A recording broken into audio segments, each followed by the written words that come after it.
Setelah ini kami akan putarkan video klip dari Kingdom, terbentuk sejak tahun 2012. Band beraliran hardcore ini akan membawakan single mereka yang berjudul Putus Asa.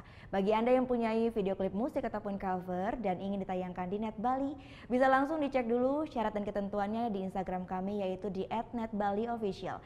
Saya Gita Natalia, terima kasih sudah menyaksikan. Matur suksma, Om Santi Santi Santi Om.